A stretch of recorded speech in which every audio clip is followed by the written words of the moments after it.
Hello and welcome to ear training. And we're going to try this again. I'm going to show you the ear training method that I like to use, and I'll bring up some people, some contestants, to try out the ear training tool. You can find the guide to how our ear training system works down below this video. But as we're waiting for people to join, let me know where you're tuning in from. And I have a special question. Have you tried ear training for audio engineers? So I see we've already got Rob here from the membership, LD40 Productions. Welcome. We've got Croy. I'm not sure if I said that right, but welcome. Let me know where you're tuning in from. What do you do in audio? How would ear training help you? And also make sure that you can hear me okay, because I'm trying some new audio stuff. You know me, I'm always trying to figure out some other audio setup, and I want to make sure that we're getting audio where it needs to go. So I see Justin here from South Africa. Welcome. Rox from India. We've got some people joining in from all around the world. Vancouver, welcome. If you can give me a thumbs up or just a I can hear you in the comments, that would be helpful so that I know you're able to hear me. And we'll also be trying something a little different. So I've got another camera here that I will try using. So this one, make sure that the audio matches. Let me know in the comments if this is louder than the other version or the other shot compared to this, and we can get this dialed in. We'll give it just a few more minutes for people to join. Clean sound from Montreal, thank you. STL, what's up? We got Tokyo, India, Ghana. It's really cool. Thank you everybody for joining.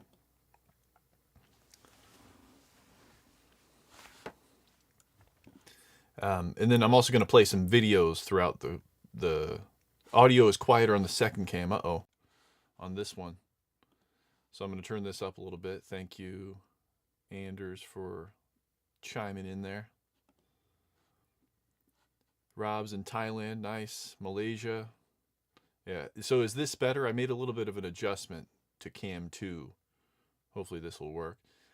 And then I can save a preset and we can use that from now on. I just want to make sure that today it's going to sound nice. It says around 33% quieter on second cam. So maybe I'll bring this up a little bit more. So here's camera 2, we'll call it. And then we're going to go over here to camera A and just let me know if the audio is coming through nicely. And then I'm also going to play some videos through this. So here's the video, watch your ears. You can assign a vowel sound to each of the octave frequencies. All right, hopefully that wasn't too loud. Hopefully I didn't break anybody's ears doing that. It says it's still low. Still low, still low. Very, very interesting. Okay, now I'm bringing it all the way up. Now these are the same level, which is where you'd think they would be the same level. So does that help? Here's cam 1, and now I'm over to cam 2. Is this the same level now? And then how about that video? Curious to know how everything sounds. And then once we can get the audio lined up nicely, we'll go ahead and start the show. I would feel embarrassed about putting all this on you as the viewer, but this is Audio University, so this is a good test. And that says video is similar to cam A. Nice. And hopefully cam B that I'm on right now is sounding better. So let's wait until we get another comment. It says it's very close to the same now. Thank you, Shane. Paul Music, appreciate it. Yep, that's better. All right, looking good. Yeah, this tool I'm using is called Restream, just for anybody interested. And it's really good for, I think, the typical content creator. But people like you and me, I just always am wanting some other bit of control where I can have an audio input and a video input.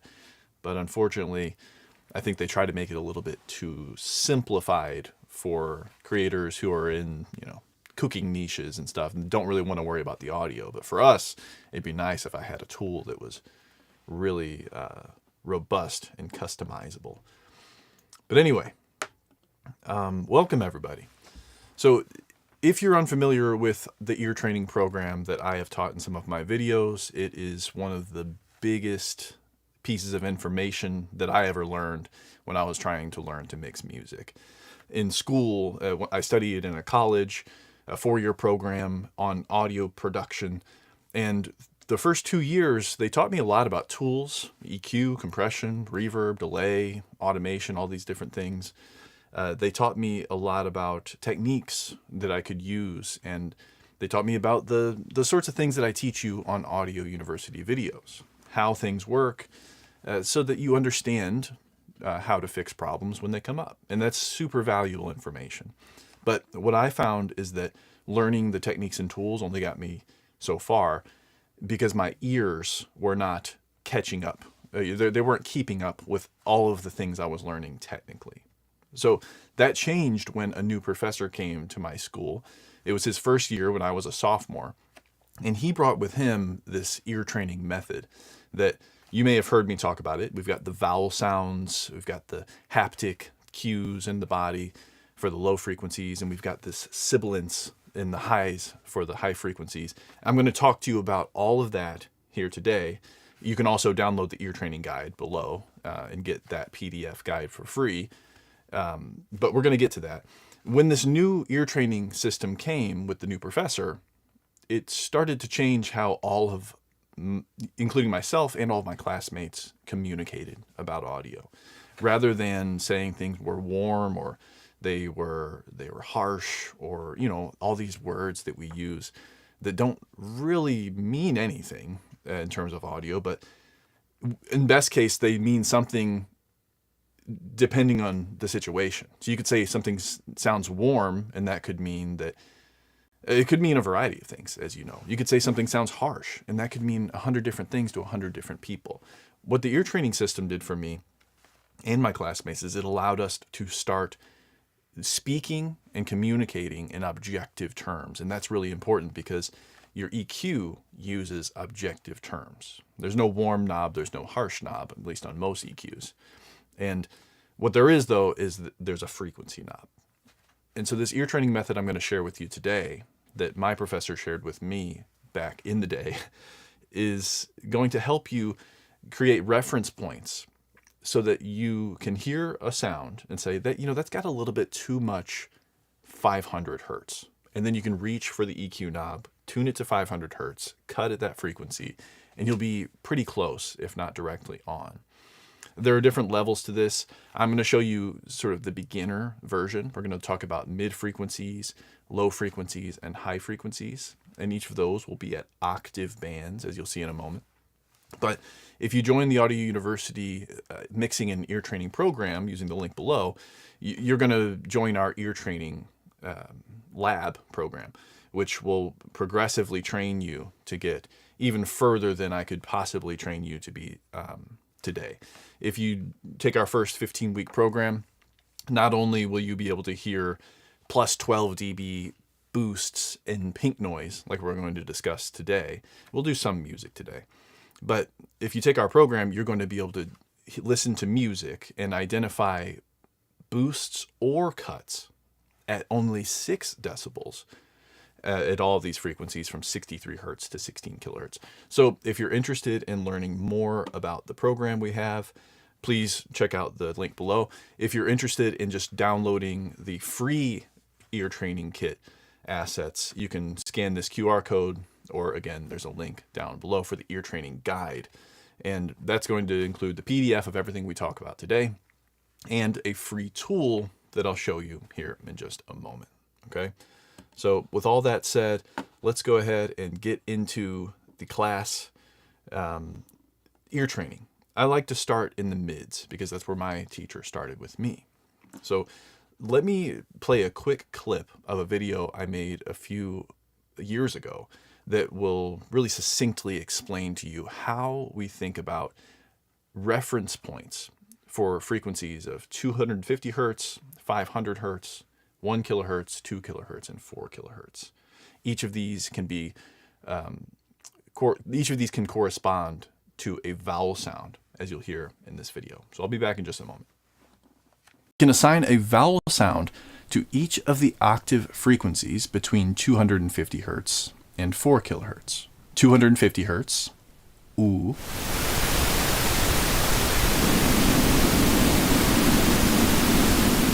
500 hertz, O.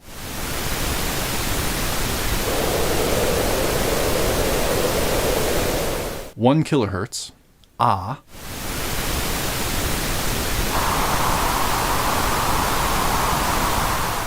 2 kilohertz, A.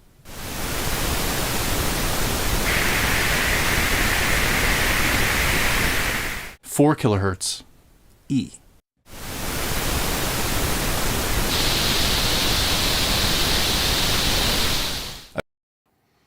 Okay, hopefully you were able to hear that.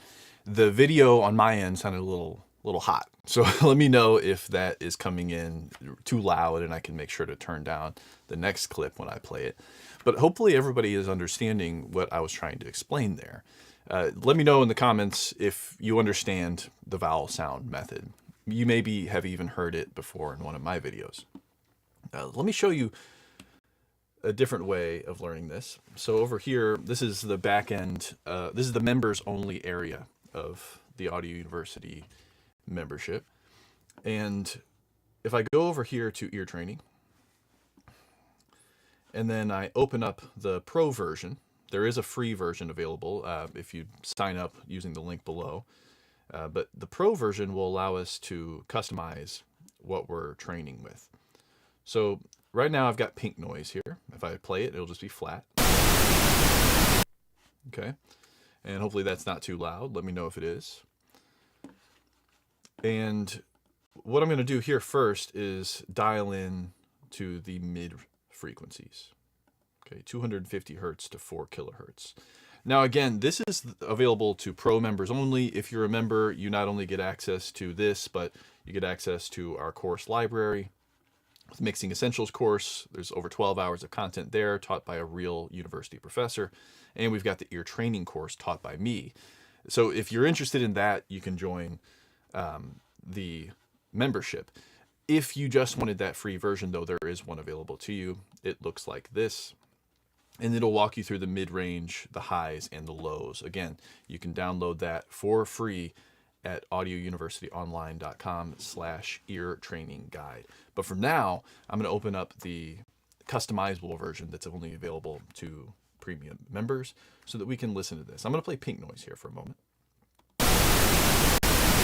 And when I switch over to C, it's going to first apply a 250 hertz filter. Okay, so let's listen to flat, and then we'll listen to the vowel sound that comes with 250 hertz. And in the comments, I'd like you to leave a comment of which frequency, or I'm sorry, which vowel sound you hear when I flip on that filter.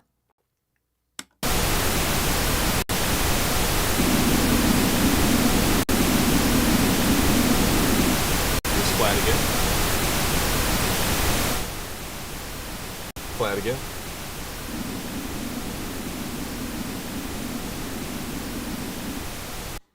All right, looks like the pink noise was super loud, so I apologize for that. I turned it down, though. Is that sounding better? Let's do a little test here. There's my voice level, and here's the pink noise. And from here, we can go to the 250 hertz filter.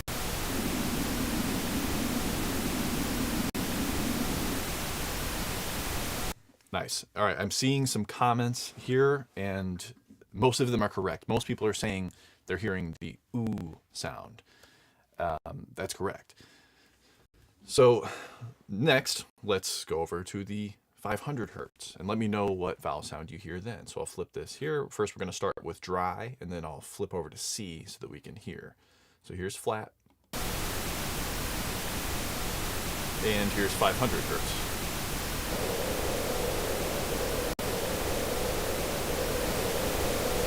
And flat.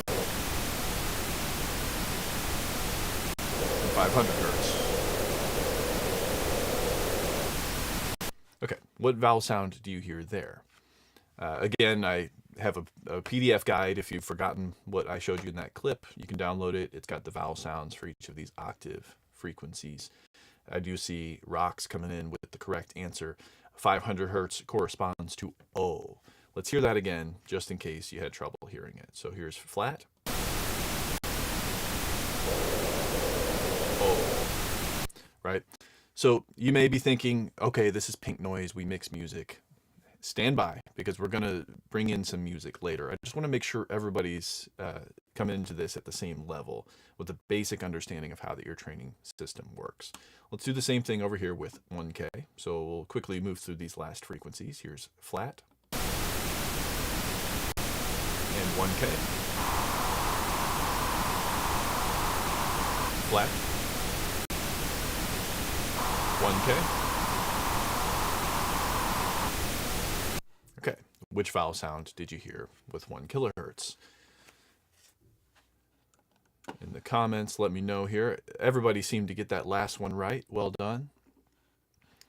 Just as a reminder, here's the QR code up in the top corner of the screen. If you would like to get access to the free version of this tool and the ear training guide, which will have all of these cues listed. I see Caleb and Rox. Nice. Everybody's getting this answer. Ah is what we hear with 1K. And next we'll go over to 2K. We're going to start flat though, so we remember what flat sounds like.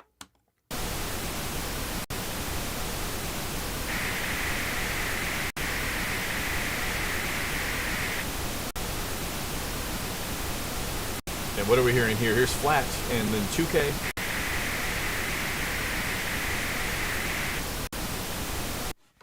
All right, so if we heard ooh with 250 hertz, and we heard O with 500 hertz, and ah with 1 kilohertz, with 2 kilohertz, we should be hearing A. Let me play that again. A.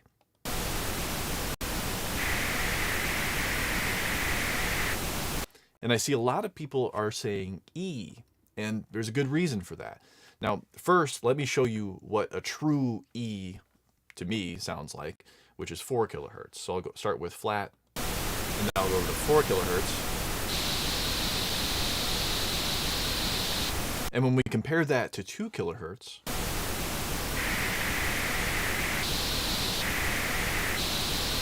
that might make it a little bit more obvious that 4 kilohertz is E, 2 kilohertz is A, and the reason it's hard is because when we boost 4 kilohertz, we're not actually just boosting that one frequency, right? We're boosting a bell curve of frequencies. And so therefore, when you boost a center frequency of 4 kilohertz, there will be some 2 kilohertz boosted, depending on how wide that filter is, okay? What I'd like to do is transition over to music, okay? Because we all know that we don't mix pink noise. But I also want to say it's important to practice with pink noise because of things we just identified. Sometimes even pink noise, we can be confused between A and E or between ooh and O. And so to focus in on these things with pink noise is a helpful practice, but it's only helpful if we can then take what we learned there and move into doing that with music in real mixes. So the cool thing about this tool, even the free version, you can load in your own wave files, okay? So I'm going to go back to this premium version so we can continue to change the settings and everything. And then I'll just open up a wave file. And now when we play this, we're going to hear music. So let's again start with 250. And now let's listen for that ooh sound in music.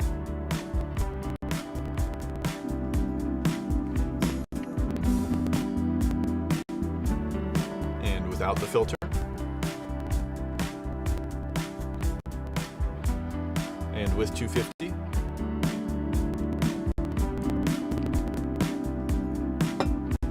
And back to flat. So first off, let's make sure that the music's coming across at a good level and that everybody can hear 250 hertz when it's boosted in this musical track.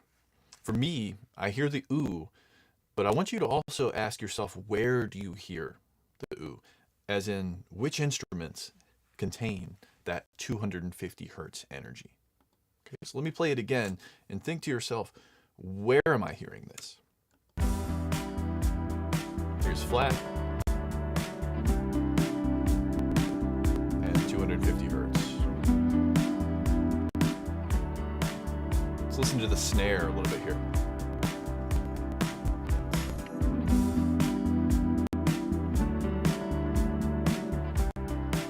Okay, so a little bit more body in the snare. Let's listen to that pad, that organ sound.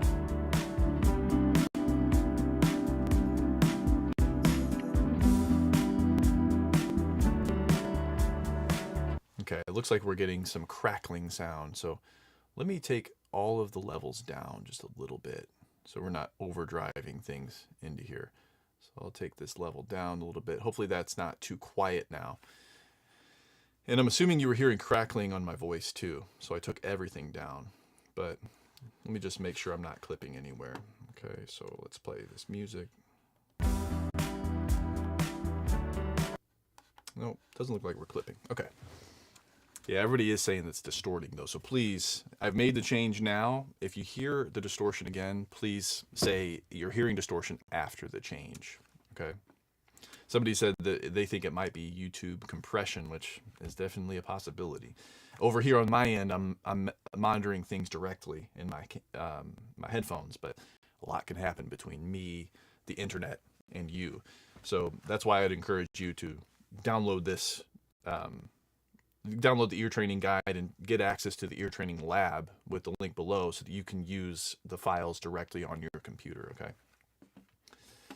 All right, so let's go through, and I'm just going to toggle between each of these frequencies so that you can get a feel for it. You can tell which frequency I'm on here, and up here I'll be dry, and here is when the frequency filter is applied, okay? So we'll start dry.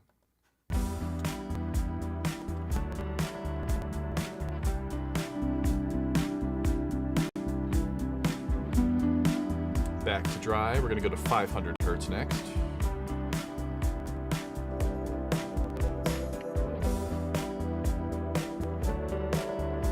And we're back to dry. Let's hear 1 kilohertz next. Right? And next we'll hear 2 kilohertz. That's A, 2 kilohertz.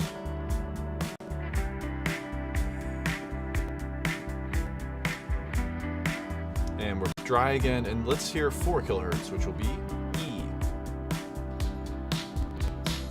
Okay, in the hi-hat I can hear that a lot. Back to dry. And we'll pause right here. Okay. So what I'd like to do now is give you the opportunity to try using this tool with me. So I'm going to put a link into the chat.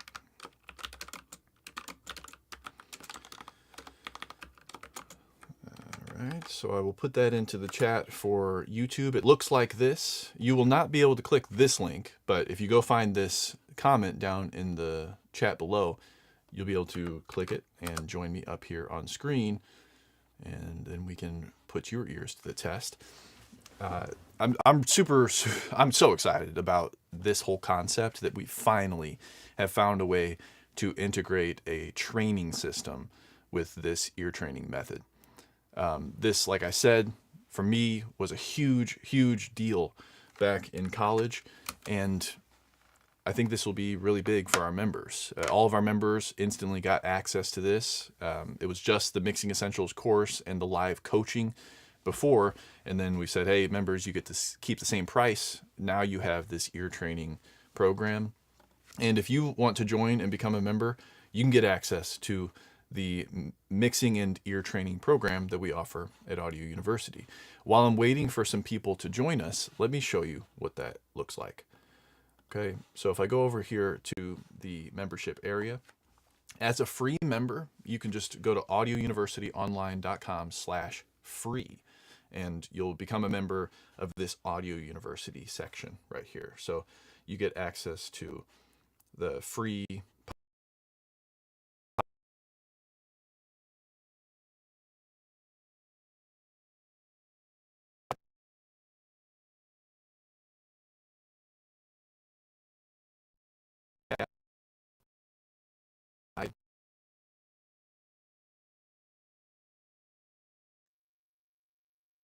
Okay, seems everything's back.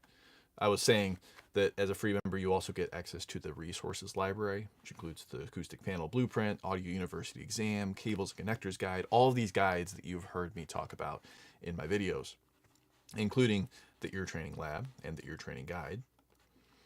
And you'll also get access to free events such as this one and some of our upcoming events on YouTube. And if you become a premium member, you get access to all that stuff plus our community area where we've got 50 members, and we've got also the Ask a Professor section. This is Gabe Herman. He teaches at an audio college program at the University of Hartford, and he's one of the main guest instructors that we have here in the membership. You ask him a question and he'll provide you with text feedback, or maybe he'll even make you a video like these answers down here. You can also get your mix reviewed by Gabe or another expert. You've got tons of reviews from the past. And plus, you just submit your mix here, put a WAV file up there, and we will take that mix and give you about 15 to 20 minutes of detailed feedback. We've also got office hours. If you wanted to join a live group coaching call with me and Gabe, we're on there for like 90 minutes every month, and we just get guests, or we welcome up members to talk about things. So as you can see here, we talk, we get members to come up and submit questions, and it's a really fun time. You also, of course, get access to our full course library, mixing essentials, ear training, and some more. Okay, so there's my pitch. You can learn more using the links below, but we do have somebody up here to try the ear training. Can you hear me? Hello. This is Jose. Is this right? Can you hear me? Looks like we might be having some audio issues there. Let's see. Oh, yeah. He said he's at work. He can hear, but if you're unable to join with microphone and you're at work, I understand. I mean, you're busy. I get it. But we won't be able to bring you up to do this because this is going to require us to talk back and forth. Okay. So if anybody wants to join using the link in the comments, that's this link right here, then you can click that and join me here on screen, and we can put your ears to the test with the Ear Training Lab tool. What questions do we have about these mid frequencies so far while we're waiting for people to join in? And also, if you have questions about the ear training program that we offer, I'm happy to answer those for you now. I'm pretty happy about this because there's a free way to get into this. You get the ear training guide, you get the ear training lab starter, and that's completely free. And I'm going to continue to post free videos on YouTube. But what I like is that you can evolve into the ear training course if you become a member. And at that point, we walk you through with specific ear training exercises that correspond with each lesson. So each week you get a lesson.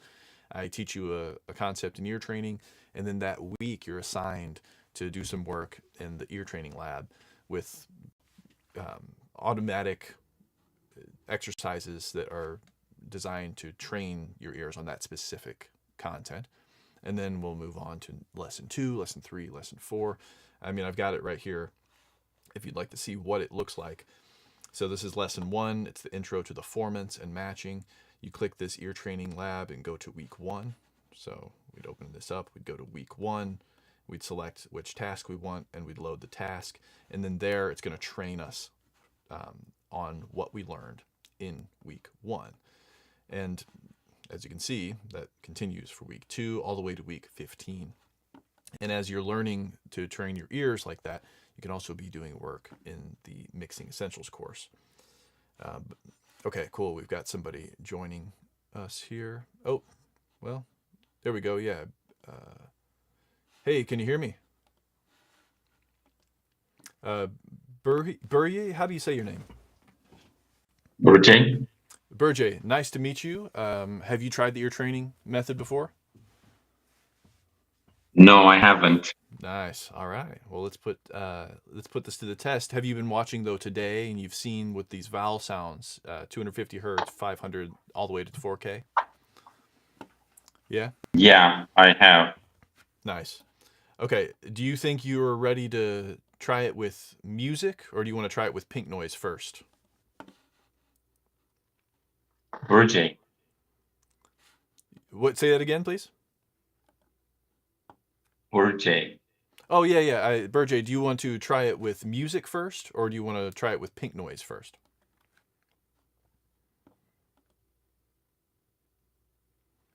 Let's try it with pink noise, okay? I'm gonna open up the tool, Okay. and we'll go here. Okay. So I'm gonna, instead of Okay. this custom file, I'll go over here to pink noise, and I want to make sure, Burjay, if you're listening to the YouTube stream still, that's going to be on a delay. So make sure that you've muted the YouTube stream and you're only listening to me in this restream window. Okay. In the restream window. Okay. Okay. Cool. All right. So I'm going to play pink noise flat for a second. Let me actually just answer this question so we can. Well, that was super loud. Sorry about that, everybody. Let's bring that down a little bit. Okay, that was 1 kilohertz. Okay, we're starting fresh. Here we go, Burjay. I'll start flat, and then I'll go to B. I'll pause it, and you tell me which vowel sound you heard. Okay? Okay. Here's flat.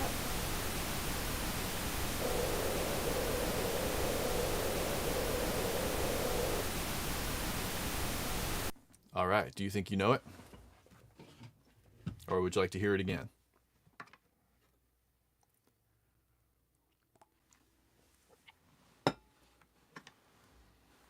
I'm going to play it again for you here. Here's flat. And then I'll switch over. Wow. Are we Are still you on? hearing? Oh, is it cutting in and out right now? Might be. It seems like we're sort of having a connection error. So sorry about that.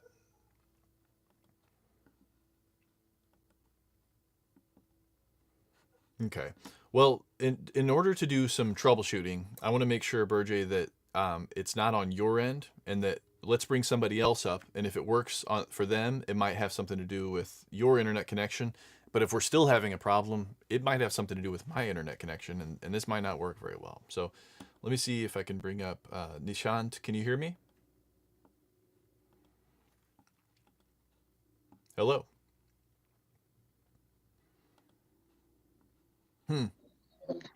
Oh yeah. Yes, Hi. Can you hear me? Okay. yes, definitely. Nice. And are you familiar with what Burjay and I were just discussing with the ear training method? There's the vowel sounds first, Okay, right? I'll start first pink noise. Okay. So let's hear pink noise flat, and then I'll go over to over to channel C, and we'll hear a filter applied. And I want you to tell me which one it is. Okay. So here's Okay, flat. okay, I'll try it. Here's flat, and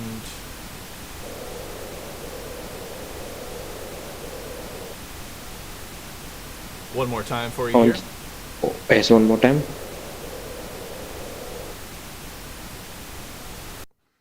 So I did think you? it's Yeah. 250. Oh, Okay. So you were hearing O, or were you hearing ooh? Let's listen again. oh, oh, oh. Okay. So do you know which frequency corresponds to the O sound? I think 500. That's right. So let's see if we put in 500 as our answer. That's going to be applied here on channel C. So let's see if now channel B and channel C match. Okay. So I'll start dry with channel A. Okay. Here's the question, and here's your answer. Nice. So I'll submit Okay, I that. think it's same. Yep, exactly. So that's good. Let's try with music, okay? What do you think about that? Yes, yes. Okay, so I'll flip over now. We've still got that file loaded. So I'll play it flat, and then I'll go over to B. And Burgie, I'm going to come back to you right after this one, okay? So I'll turn that up a little bit now. Here's flat. All right, Nishant, here we go to B.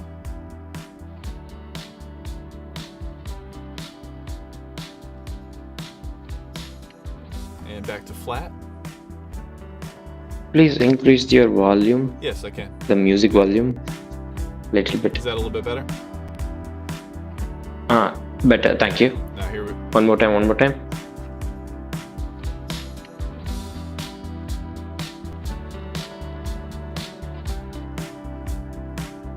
here's flat again, and then one more time I'll go to the question. Yes.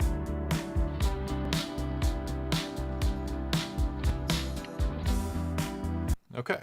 Do you think you have an idea of what frequency octave of frequencies was being boosted? I think it's 2K. I think it's A. Okay, so you're hearing an A. I'm going to go over here to channel I C, think. and I will apply this. And Okay. let's go from A to your answer, and we'll use our memory to see if it's the same. Okay, so here's flat, Yes, yes, yes. and here's your answer.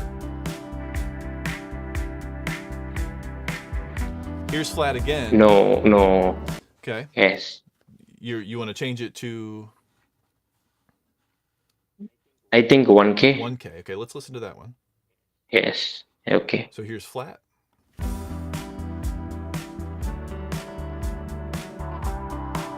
Okay. So I'm going to move this from 1K to 2K to 4K. I think it's 4K. That's right. So that's a helpful thing that I found to do is when I think I know it, rather than just going, okay, here we go, and I'll compare these. You know, that's almost cheating. I almost want to do it like you and I just did it and say, okay, where was my answer? It was here. That sounds like this. And then I guess this. And that seems to be going in the wrong direction, right? So now when we played those two, you knew that 4K was indeed the answer, and you're correct. So this is something that I want to bring up, is that you'll notice that from 250 hertz all the way to 4 kilohertz, there's a continuum, right? So it's like, this is going to be very weird, just warning, but it's like, Yes.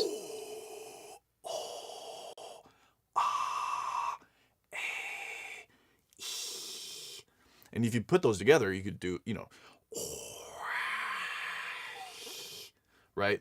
Like I said, very weird, but it's helpful to recognize that there's, it's a spectrum. Yes, you yes, know? yes, yes, So definitely. now when you're at A, you say, well, is it higher or lower than that? Is it, or is it, right? So now you're creating these reference points that you can build from. Okay, I said A, but it seems Yes, higher. definitely. I Now think you can make the Yeah, practice. exactly. And what's cool, Nishant, is that you can use that in your mix too, not just in this. So if you think you heard 2K being too high and you cut 2K, but then you still hear something, ask yourself, well, here's the cut I made. Do I think it's up here or do I think it's down here? And you just slowly move that filter, and then hopefully the Yes. sound should become the way you had it in your mind, right? So Yes, yes, yes, yes, yes. you, Like I'm a beginner audio engineer, so I have to try to improve my hearing knowledge. nice. All right. Yeah, good. Are you a member of Audio University, either free or paid? Yes, free. Okay, cool. Well, I hope you're enjoying that stuff, and let me know if you Thank have you, questions. definitely. Keep working on the ear training lab, and let me know if you have questions about maybe getting into our mixing program. Okay. Okay, All right. definitely. Thanks Thank for you. joining. Okay. So it looks like unfortunately Berge has dropped off the connection, but let's keep moving here and maybe he'll join back to do some exercises. So how's everyone feeling about this so far? Yep, people were playing along as we went through that last exercise, and that is great. People were getting the right answers. This is what I like to see.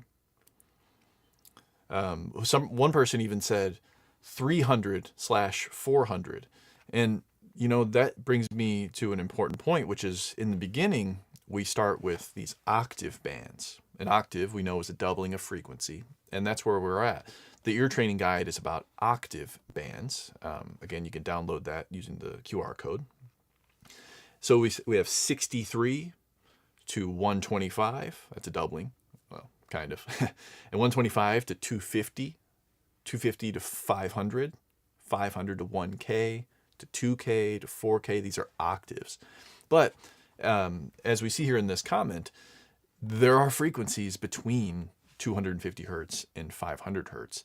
And as you move through the Audio University ear training courses, you're going to progress from being able to identify just the octave bands to third octave bands. And I'll get into that in the course, but maybe later in an upcoming live stream, once I get the sense that people are really getting a feel for how these octave bands work, then we can graduate into third octave bands.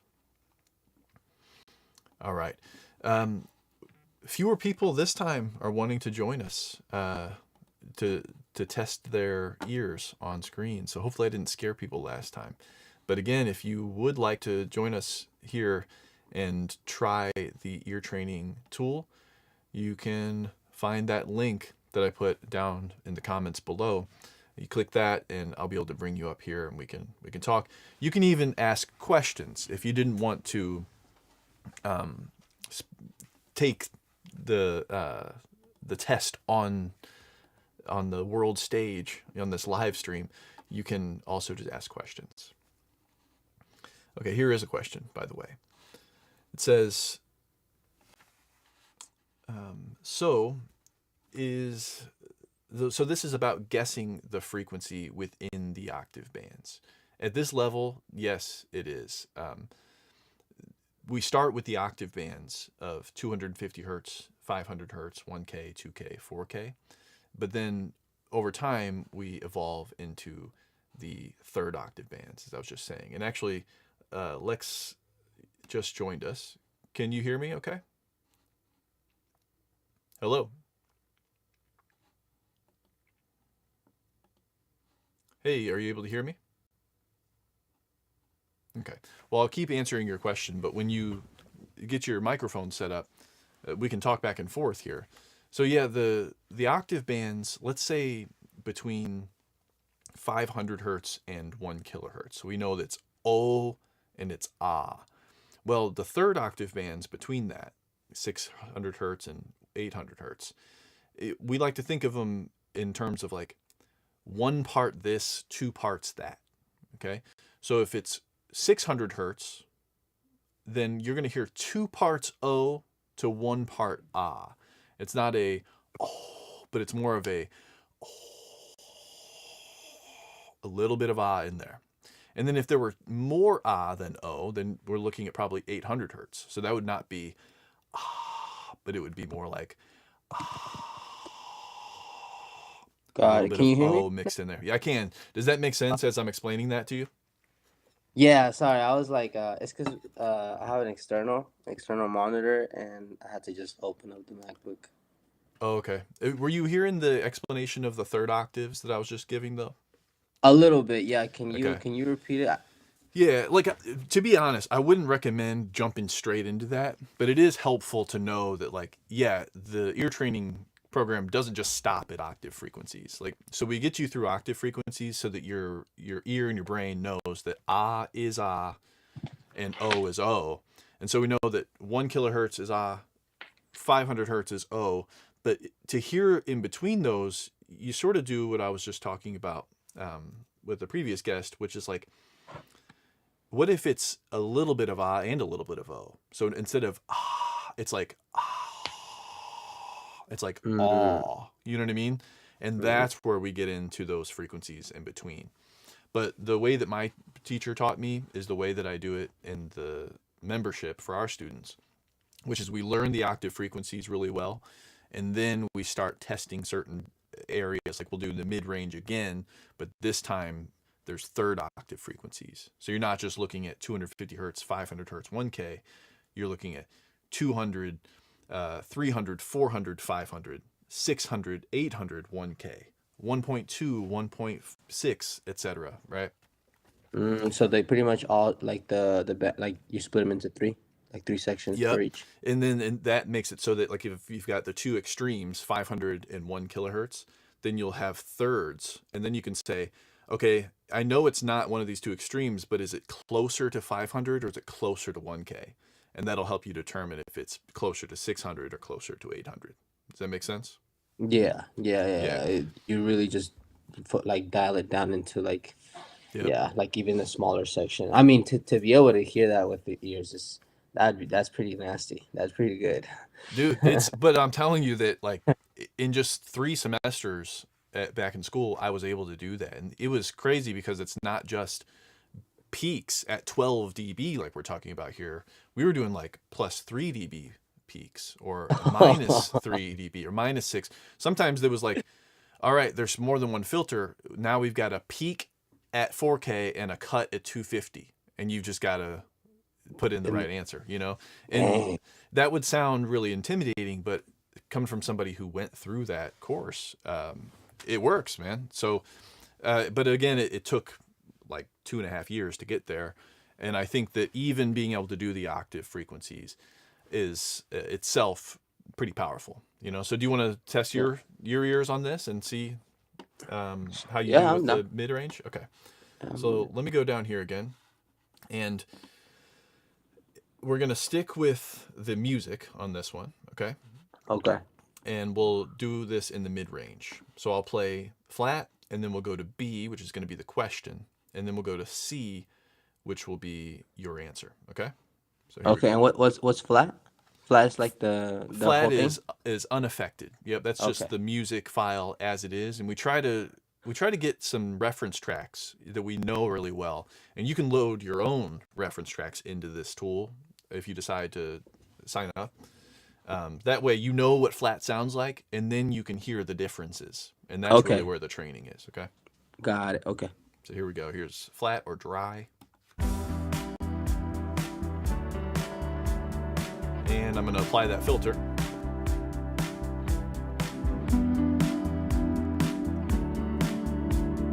And we're back to dry here. Let's do that one more time. So here's dry. And the filter.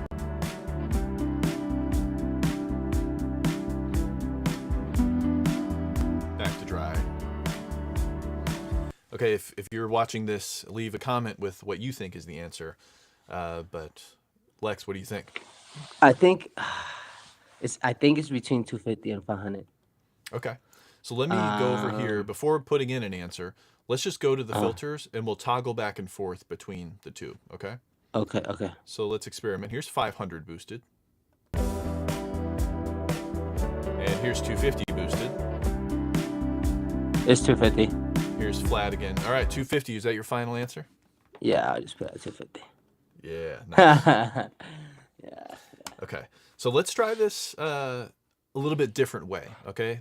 Let's try going up here and changing from matching mode to return to flat mode. Okay. This is a little bit different. You can see the instructions here, but I'm just going to explain it to you. So on matching, what we did was the question filter was on B, and then when we went to C, it was flat again until we added our own filter. And we tried to make B and C match. Remember that? Okay. Mm-hmm. This is return to flat, where now we're going to go to B, and that'll still be the question filter. But when we go to C, that filter is still going to be applied. And it's up to us to use the opposite filter to make the thing flat again. Okay? So it was flat, and then the question boosts something, and our answer cuts that out, and which nets us back to 0. To 0. Okay. Yeah. Okay. So let's try that, okay? So we'll Okay. go here. It's effectively the same thing for you. It's just a different way of using this tool. Of applying. Okay. Okay, Okay. so Yeah. here's flat.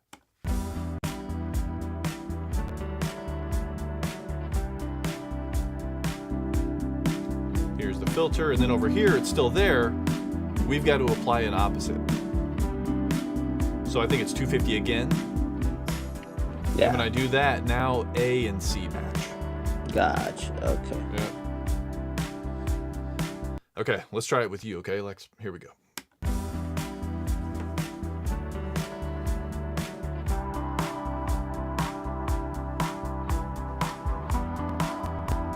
Flat again. And here's the filter.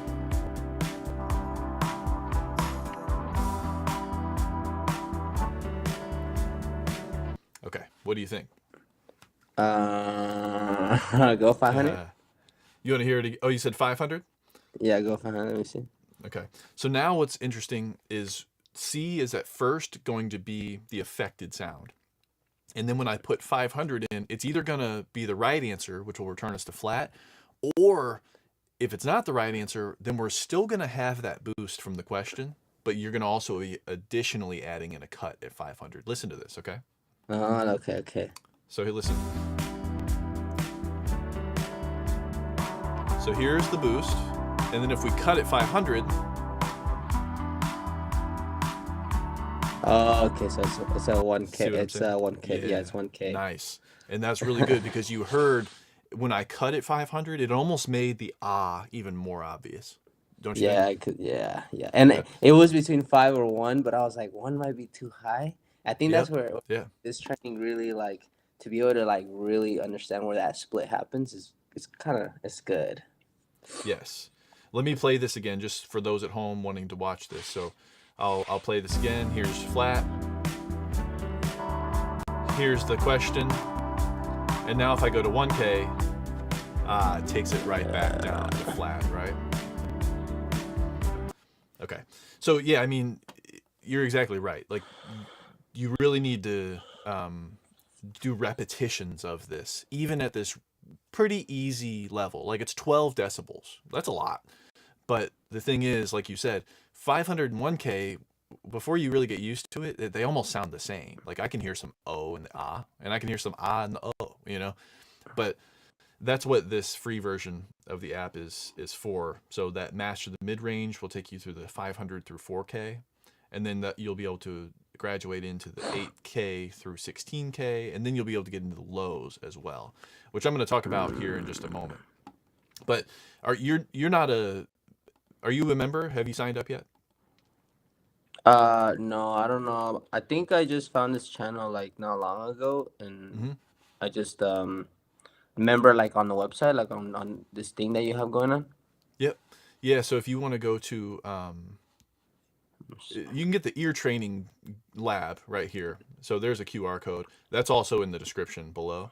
But anybody watching, that's free. So that is a PDF first off. That's going to show you these cues, the vowels for each frequency.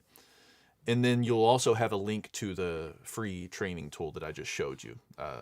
This one right here that has the master the mid-range, the hear the highs, and the feel the lows. Okay. And these are exactly kind of what we've been doing. So if I go here and I play, that's pink noise, but I could load in my sound and go through. And I've already completed these. That's why it looks like this. But like if I were to take this and put it into an incognito window, this is what it looked like on your end. You'd log in, and now you can start with master the mid-range, and once you beat that, it'll unlock these other tiers. Okay. Okay, that makes sense. That makes sense. So, and that's free. But if you decide you want to jump into the ear training course, there's information on that. So let me know if you have any questions down the road. Okay. Okay, yeah, sounds good. Yeah, I may eventually do this because I mean, the way that I like to train my ears or try to train my ears right is like if I'm mixing a song or anything, like it's like, okay, like close my eyes and like what's standing out and why is it standing out, and is it standing out the whole song, or is it just standing out when something comes in, like and it's really trying to like pinpoint it, and you know you make the cue wider and then really like I sometimes shoot it down like -12 or more, and then make it wide, and then make it small, and then move it around the EQ to see like where cutting it Yep. might be affecting it best. I think that's a really good way to go. And I think that this would just supercharge that because now you'll hear it and you'll say, where is it? Oh, I think it's about at 1K. And then, like I was saying earlier, just with you, you know, that's when you start to dial in the Q. It's like, okay, it's a little bit higher than I thought, or it's a little bit lower than I thought. You're just moving it. But I like what you're doing right now. Do you also listen to reference tracks as a part of your ear training? Yeah, so the way Yeah, good. I think about reference tracks is like, for example, like let's say I'm mixing an ADM song or something, right? Set the volume at a specific level, and then go on Apple Music, and then play that song from my MacBook at that level, and then go back to my song. And obviously, this is before the mastering comes in. But if the mix, like let's say like Dua Lipa's One Kiss, like I'll listen to Dua Lipa's One Kiss, super polished, super professional, and then I'm making a song similar in that area or that type of sound. But then my song sounds, everything's way too quiet, or this is that, and then I just try to really bring it as close to that professional polish as possible.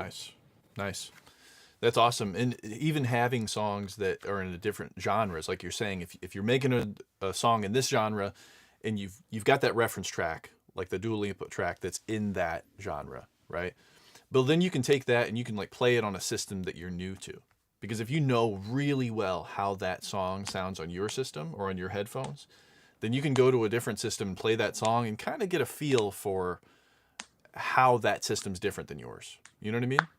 Yeah, like when people play stuff in the car versus playing it from the Yeah. earphone, stuff Yeah. like that. So the tracks you load into the ear training lab, I would recommend using some pink noise to warm up, but then put in tracks that you're really familiar with so that you know when that comes in, you're like, ooh, that sounds different. I'm hearing a lot of and then you can cut that. You know what I mean?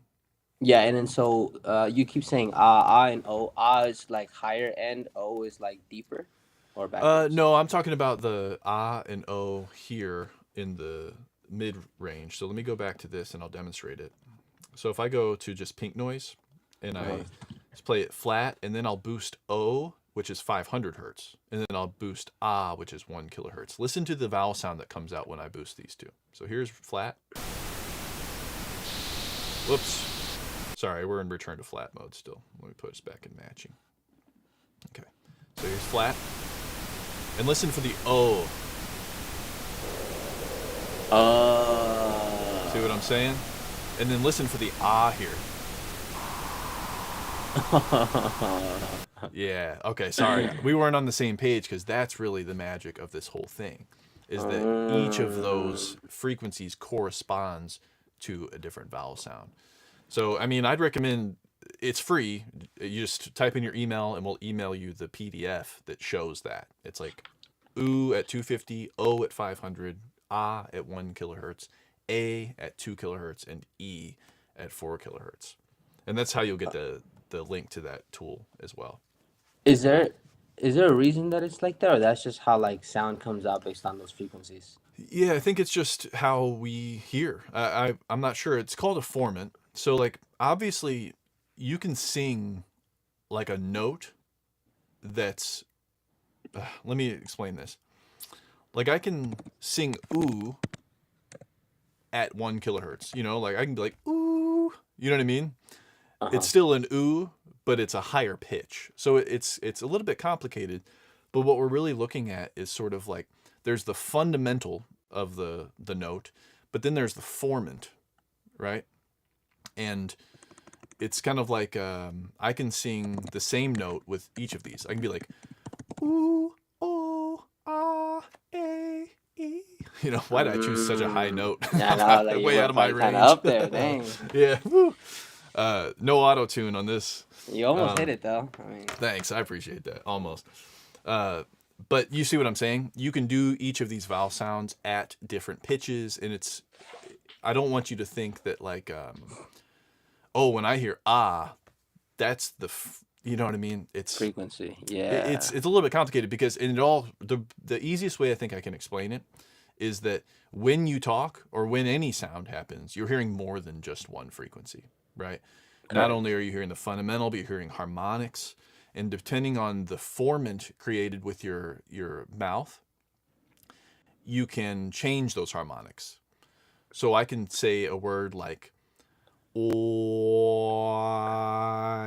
you know what I'm saying? I'm changing the harmonics on top of that. See? Okay. And Yeah. that's kind of what we're listening for. We're listening for the formant or the vowel sound, and that's intuitive for us because we talk all the time, and it's easy to hear those different vowels. That makes sense. And I guess when you focus on it and you are able to dissect it via ear, then, because I think somebody asked, like, how is it gonna help achieve a balanced mix? The way I see it is like you're able to pinpoint out where those standouts are, right? Like, why does this song feel this way? And usually the feeling does come back to, like, there's a sound going on somewhere, but it's like digging it out, but then you don't want to just go in there and start carving at the EQ or nothing like that. Yep. And that's a great question that Rox just put in here. Like you said, how is this going to help me to achieve a balanced mix? Well, what do you do when you mix already? It's exactly what you said before, Lex. It's like you listen to it and you say, what's standing out or what's getting lost, right? Yeah. And then so you might say, yeah, the vocal is getting lost. Or like, let's start with it's standing out too much. So it's the vocals kind of, it sounds a little harsh, you know? And like, but what does harsh even mean? What do you do with that information? Compared to, oh, the vocal's standing out. It's like there's a lot of E coming out. When the vocalist sings, I'm hearing a lot of E. Well, I know that E corresponds to 4 kilohertz. So what if I cut at 4 kilohertz in the vocal? Rox, that's the answer. Like, once you set up these reference points for yourself, you'll be able to hear, oh, there's a little bit too much. Ooh, that means a little too much 250. Let me try cutting 250. That's the mindset. And that's why I think the return to flat version of this is more like mixing, because now we have the song and it starts flat, of course, and then we listen to this, right? And we know, oh, okay, that sounds, it's either a 250 or a 500, right? And we experiment with what that's like. Okay, let's hear if that changes it. Oh, that's not quite right.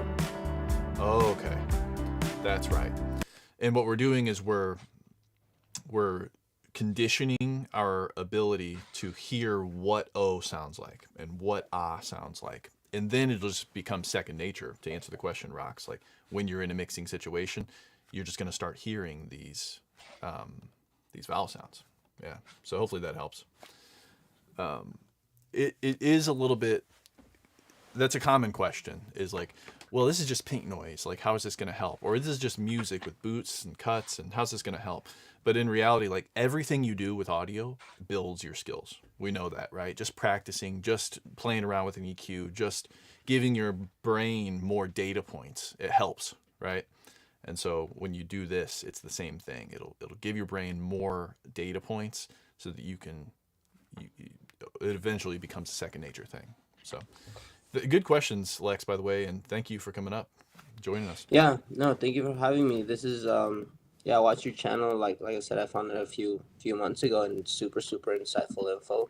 I think like you said, it's obviously everybody wants to just make music and just start tackling, you throw ozone at something, neutron, and then it's like, okay, we're kind of cooking.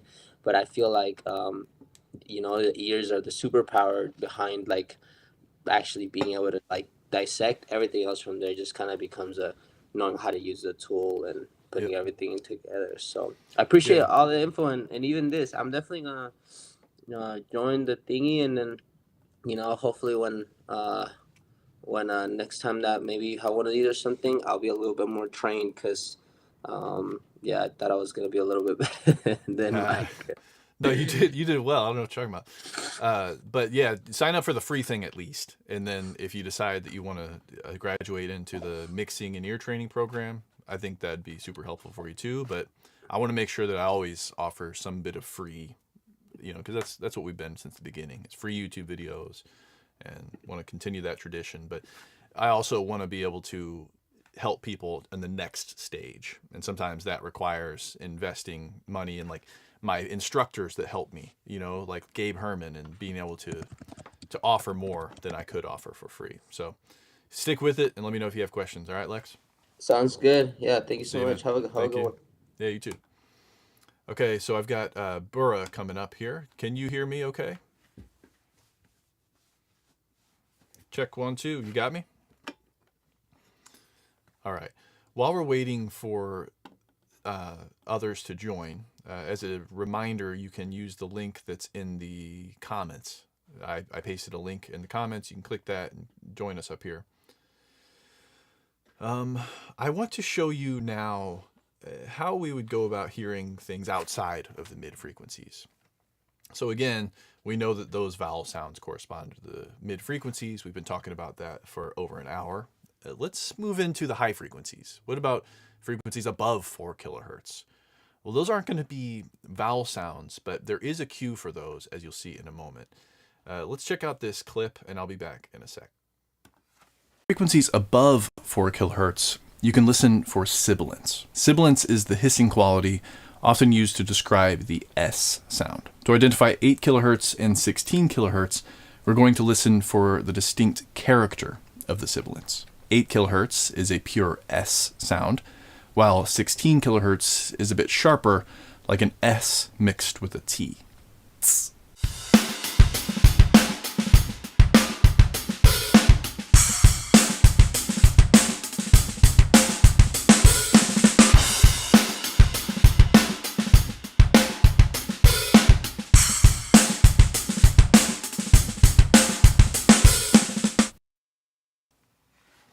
All right, hopefully that came across for you. Let me know in the comments if you were able to hear those higher frequencies. Sometimes those are problematic over YouTube streams, so I want to make sure this is coming through. But yeah, we're hearing this sibilance, right? Sibilance is that S sound. And for 8 kilohertz, it tends to be a smoother, what I think of as a pure S, whereas 16 kilohertz is more of an abrasive tss, tss, tss. It's almost like, for me, a T and an S mixed together, tss, tss, compared to tss. So you got 8K, 16K. Tss, tss. Now, I won't lie to you. I used to be able to hear this really, really well. When I was in college doing the ear training program for the first time, I could hear 16 kilohertz, no problem. And then, throughout my early career, I could hear it too. But fast forward to today, I've gotten older, and I've had some loud incidents where I've lost hearing. So 16 kilohertz is pretty tough for me to hear at all. But if you're a 25-year-old or younger, then you're going to have probably no problem with this. And if you're like me and you struggle to hear 16 kilohertz, and it's no big deal. Just be aware of that. So let's demonstrate what we're working with here. I'm going to go down here in the premium version of the ear training lab, and I'm just going to go to the highs. And that's going to include 4K, 8K, and 16K. Now, first we'll start with pink noise. And let's listen to this. So it'll be flat, and then I'll go to each of these frequencies. Here's flat.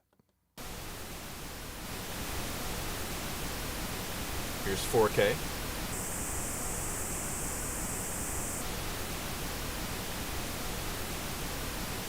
Sorry, we're in return to flat mode here.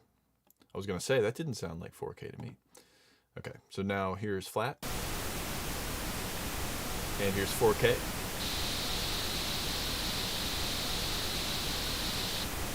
Okay, here's flat again. Here's 8K.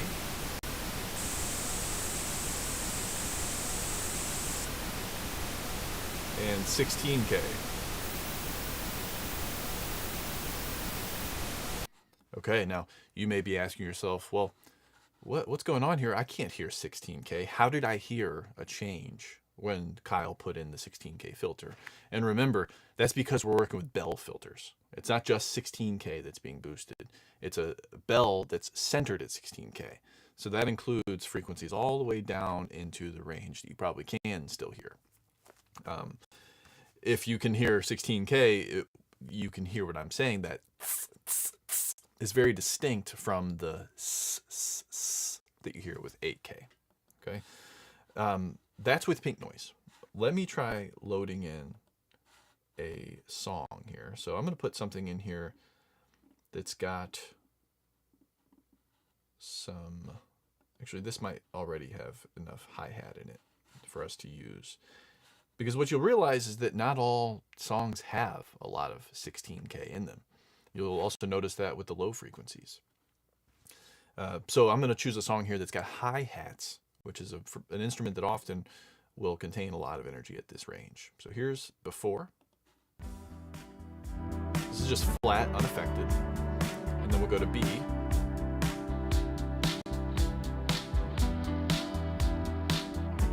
Here's flat again. And I think that's 4K. Let's see if these match. They do? That's correct. Let's go to the next question. Here's flat again.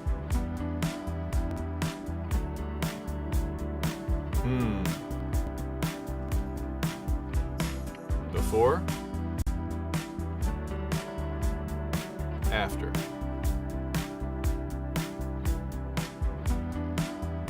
All right. I'm sad to say, for me, those sound almost exactly the same. And it's really sad because they're not the same. And I'd imagine if somebody's out there listening and they can hear 16 kilohertz, they probably heard that hi-hat get a little bit more abrasive, that's like a sharper beginning.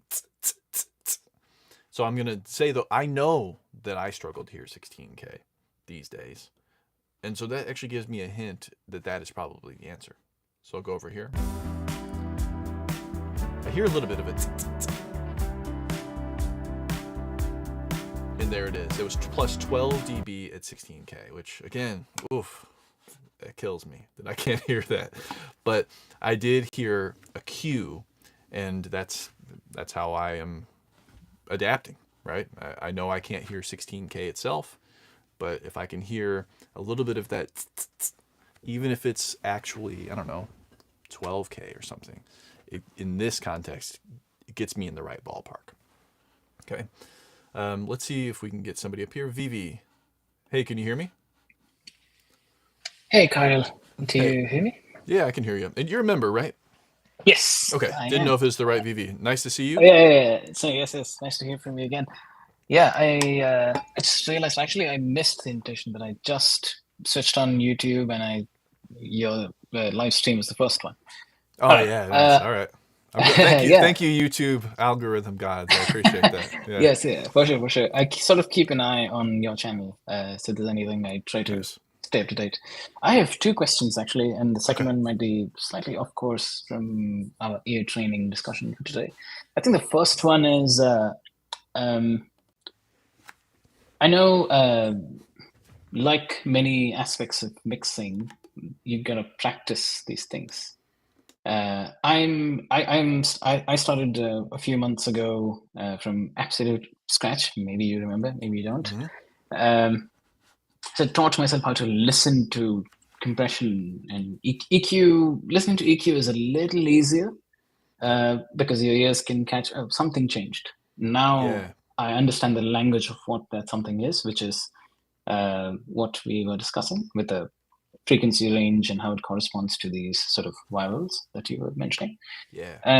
The question is, are there some do's and don'ts? Because I'm perpetually paranoid that I might lose my hearing if I'm exposed to, unhealthy frequencies. I try to protect my ears wherever possible, and whenever I think, I need to cover my ears for whatever reason. I think we've you've sort of covered some of the do's. Are there any don'ts? Because I certainly could not hear the 16 kilohertz sound that you just played. It took me about 2 seconds to then register, oh, something has changed. And Something, it's right? like, Yeah, me too. and it's like that very thin, very high pitched noise that I could Yeah. barely catch. And I, to be honest, I don't know if I would have caught it if I were just listening to a track. I think the pink noise in the background certainly helped. So, question is, are there any don'ts more than do's? So that's the first question. Maybe after that, I'll go to the second question. Yeah, let me answer that first question. Let me just say a do, because a do is what you said, wear hearing protection as often as you can. Do also limit the amount of time that you're spending at a given time listening to louder things, because we know that hearing damage is associated with too loud of sounds, but it's also too loud of sounds for an extended period of time. For a certain period, right? Yeah. And so you'll see, like in the United States, we've got OSHA, and they protect people in workplaces, and their guidelines say that you can't spend X amount of time in an environment that's Y loud. You know what I mean? Right. So yeah, and so it's I don't feel confident enough with my memory to just cite these things. You'll want to look those up. But in general, I like to say, if something loud happens and it was an accident, stop it as soon as possible, right? Something loud being, let's say, like above 85 dB, okay? SPL. Now, a lot of concerts are just going to be like that the whole time. They're going to be louder than 90 dB the whole time. So you just got to wear hearing protection. You know, don't be in that environment for any amount of time if you can solve it by putting in hearing protection. But then if you want to check your mix a little bit loud or something like that, you can do that here and there, but just limit the amount of times you do that. But I would also say that doing that isn't necessarily a good practice. It's probably best to listen at a moderate level, because as we turn things up, we know that our perception of the frequency balance changes, and we know that from the Fletcher-Munson curve, right? Yeah, right. Let me pull that up really quick. Equal loudness contours.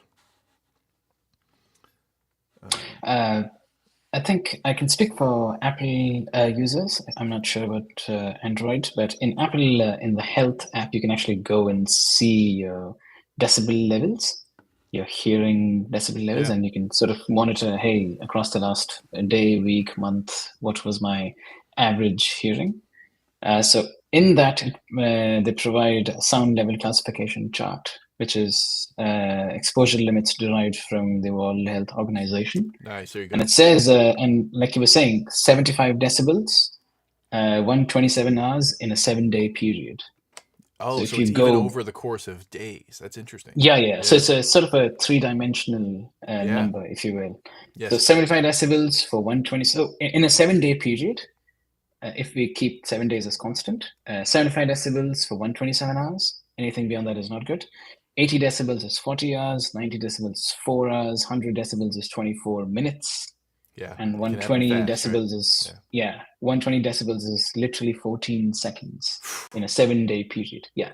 So that's one way I am keeping track of my ears, and generally I can tell if it's like a vacuum cleaner or a mixer grinder and that sort of thing. I just cup my ears for a few moments. Yes. Yeah.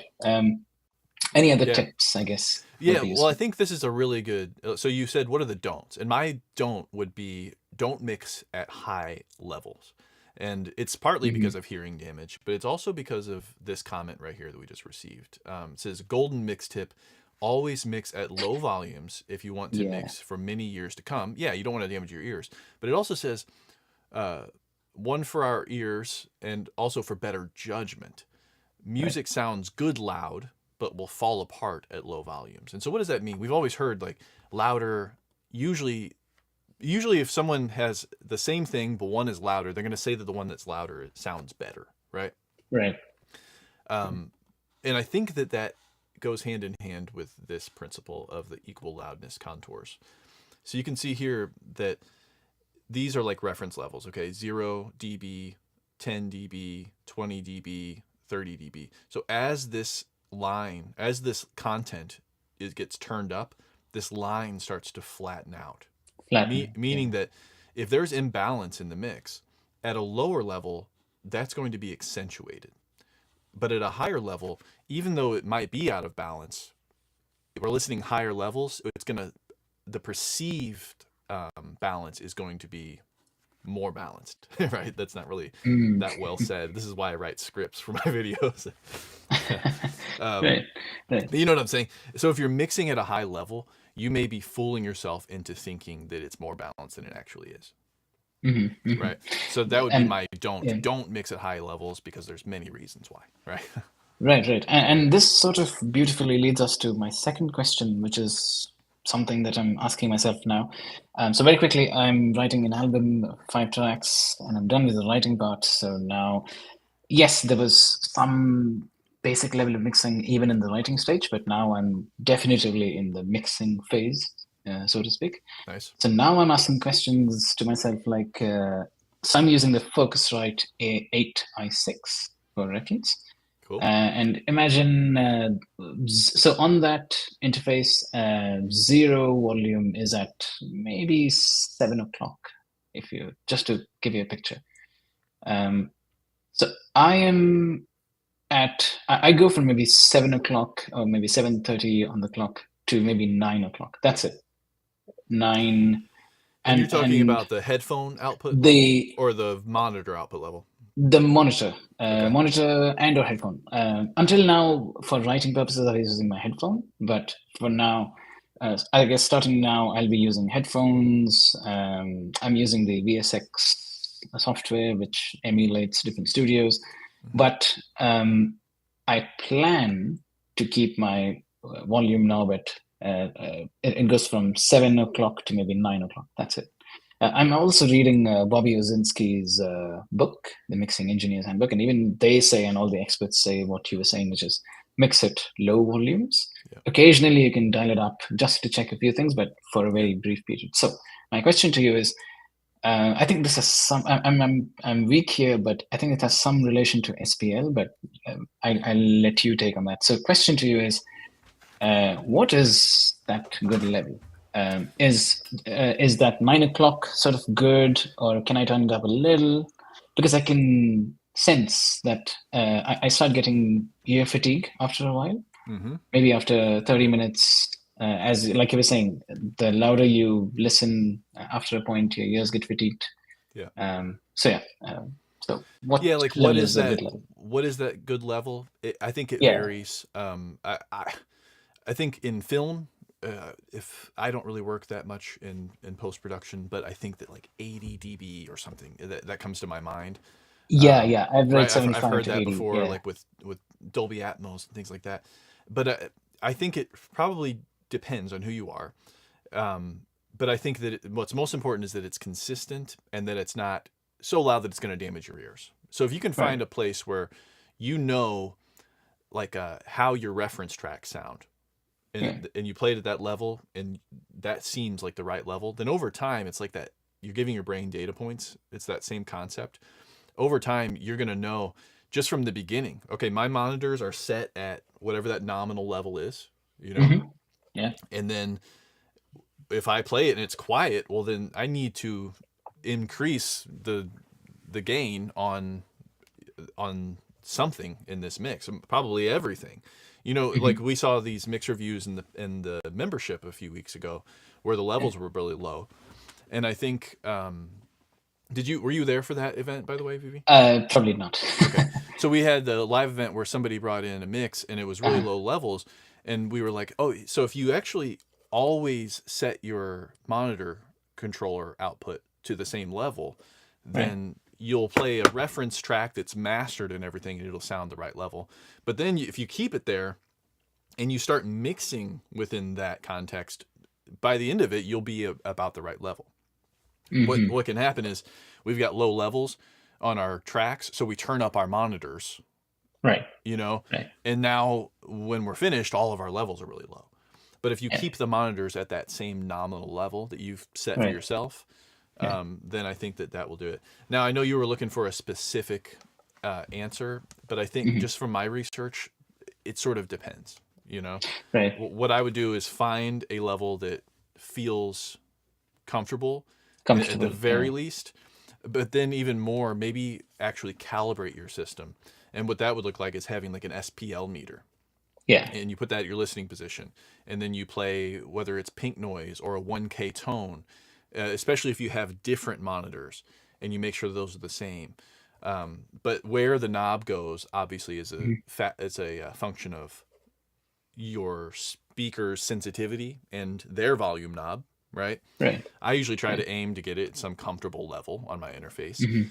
Mhm. And then as far as actual level I recommend, I think I would want to do a little bit more research on that.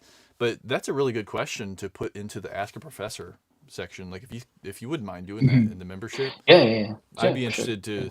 We'd have that question there, and then Gabe and I can either answer it ourselves, or we can even like call another expert and have a Mhm. really good discussion about it that then members could watch.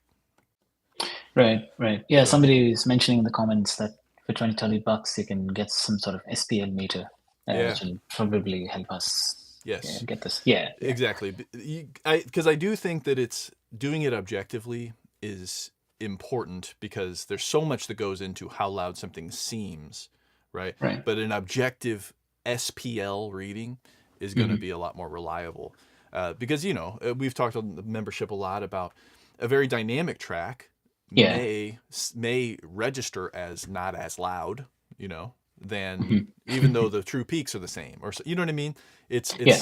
our loudness perception is so nuanced over time and dependent on frequencies, representation and stuff. So I do think that doing it objectively, but rather than me throw out a number that could be misleading, I would say Right. it depends. I've heard between like 75 and 80 dB though. Yeah. And Yeah. I've sometimes heard similar 85 dB, numbers. yeah. Yeah. Yeah. So So in that book, he goes to say, Bobby Osinski goes to say, I think a comfortable level is the level at which you can have a conversation, as in somebody standing behind you is speaking with you and you can hear them. So that's a good level. So yes, so what I have been doing is to consistently use that sort of 9 o'clock level. So I have guitars, distorted guitars, keyboards, and these are instruments I'm actually playing live, and bass. It's the drums that I'm sort of using a software for, but the rest of it is all live playing. So without touching the actual volume knob on the interface, it's the level of these instruments that I've played with in the initial signal chain to make sure that, hey, they all sound sort of balanced. And even then I have to, there's clearly a lot of work to do. Maybe I'm basically done with these, and I promised I'll share one of these in the mix review or something. So I guess in the next few weeks, I guess I should be able to share something. nice. We're looking forward to hearing that. And I mean, just so that people on the live stream know, like you've been a member for a while now. At least 6 to 9 months or something. Yeah. What do you think so far? And what's your most valuable part of the Audio University membership, in your opinion? Oh, it's certainly the basics, getting the basics, because I've been an absolute beginner. I've only had audio ideas in my head, which I'm able to, in some shape or form, able to get that on my instrument. But I've only had an intuitive understanding of compression and EQ and all that. I don't know if I'm on the right track. I certainly keep second guessing some of my choices for sure. So I'm practicing.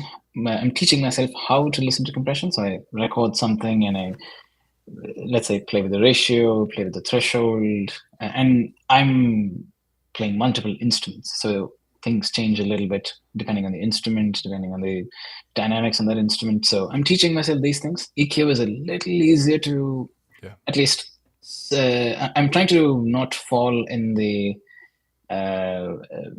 see your EQ curve trap as opposed to listening mixing to with your your EQ eyes. curve. Mixing with your eyes trap. Thank you. Mixing with your eyes trap as opposed to listening to your EQ. So in those matters, the the membership, the courses that the membership comes with, those have taught me the absolute basics. And then certainly, aside from that, I'm also I'm still doing the EQ with your ears course. I've not Okay, even stepped into the mixing essentials course, so Oh, I'm okay, going to okay. go through that in the next few weeks. But I can already see a huge change in my understanding. Yeah. And I'm also reading on the side how sort of these experts do it with this mixing engineers handbook as well. So Yes, that's a these great are my book, sort of the Bobby Owsinski. yeah. Yes. Yeah. So these are my sort of two constant teachers, if you will. Good. And I think that you're going to find that, so like the EQ with your ears, that's a really good entry point for people who are like beginners, you know? But then when you get to the Mixing Essentials course, I mean, we've got people who are beginners getting a lot of value out of that. But the way Gabe teaches, it's accessible to beginners, but it's also giving people who are doing this professionally some tips that they'd never heard before. So, and I think that now that we've added the ear training element to all this, it's going to really help encourage people to actually put this stuff into practice, you know? For sure, yeah. Because I listen to so many types of music. I've been listening to so many genres of music across different countries and cultures. I think I have some intuitive understanding, but I can't describe what I'm able to sort of grasp. So now this course is teaching me the lingo. Oh, this is called the sibilants, for instance. It's a term I never knew, for instance. So yeah, it's those sorts of basics. And I know what I don't know, so I'm going with the absolute basics. But yeah, like I said, I guess for people who are not beginners, who are sort of medium to advanced level, yeah, I'm sure Mixing Essentials has a lot of stuff that it covers, for sure. Cool. And it's just so much of this is just practice. I agree. Yeah. Well, anyway, thank you so much. Thank you, Vivi, and I appreciate the fact that you've stuck to this, and I'm glad that we've been able to help. But just remember, like, what we're really trying to do is not just make another YouTube, you know, like, so you're watching the videos, but make sure that when you have a mix ready, put it forward for the mix review. And when you have questions, ask it in the community, ask a professor, because you can get information on YouTube. You know, you don't have to be a member. But if you're a member, take advantage of that stuff, the coaching element of it, right? So, Yeah. Now that I'm done with the writing phase, I think the next few weeks and maybe over the next few months, you will certainly see heightened activity from my side. All right. Well, I'll hold you to that. Thanks, Ken. Yeah. All right. Thanks. Talk to you soon. All right. Well, you know, at the beginning of this, I promised that I would also talk about the low frequencies. Okay. And though so far I've talked about the mid frequencies with the formants or the vowel sounds, and I've talked about the high frequencies with the sibilants. And now let's talk about the low frequencies. As a reminder, you can go up to this QR code up here and you can download the ear training guide, which is a PDF, has all of this written in an easy to read format. And it also has a link to the ear training lab, the web-based tool we've been using to practice ear training. So download that, and I will be back in just a moment after this clip that will explain what we're going to listen for in the low frequencies. Frequencies below 250 hertz don't really correlate to vowel sounds or sibilant sounds, but instead to haptic sensations. Haptics are the felt vibrations of sound throughout the body. You might have experienced haptic sound at a concert with powerful subwoofers or at a fireworks display. Bus center. If you listen carefully to the following clips with full range speakers, you can feel the low frequency energy in your body. The way I was taught to feel it is to feel 125 hertz in your chest and 63 hertz in your abdomen.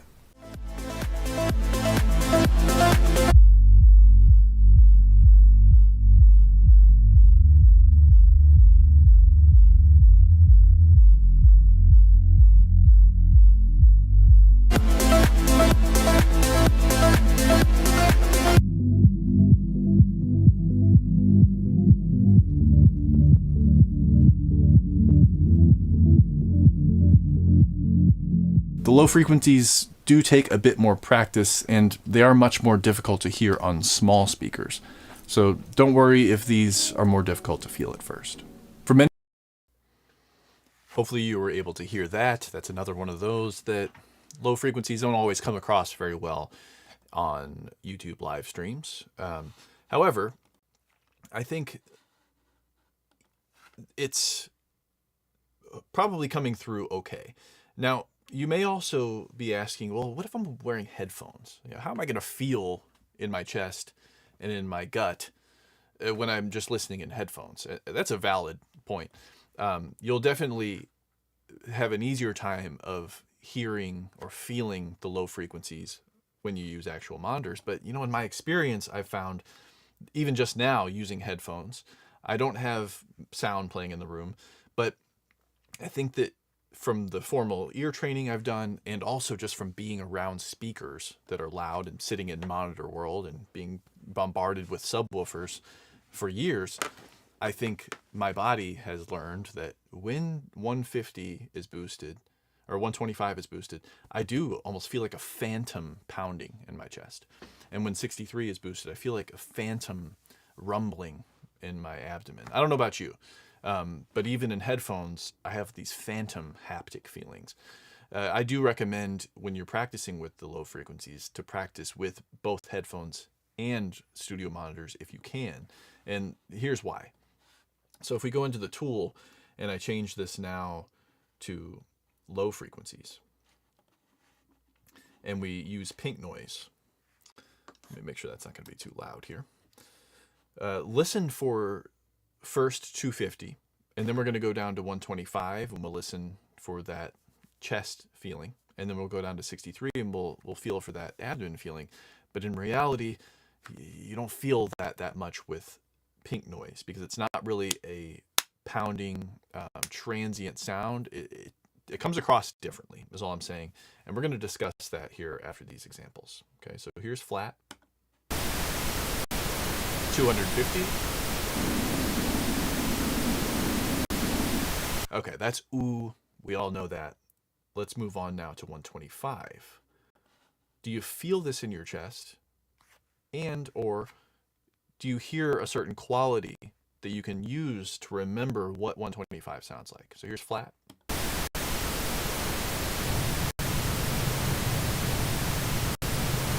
Flat again, and 125.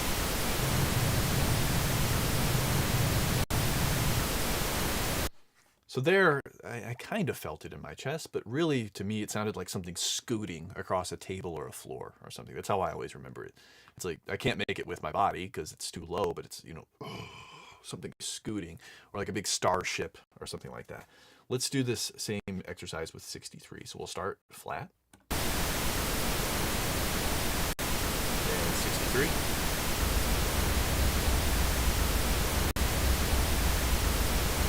Back to flat, and 63.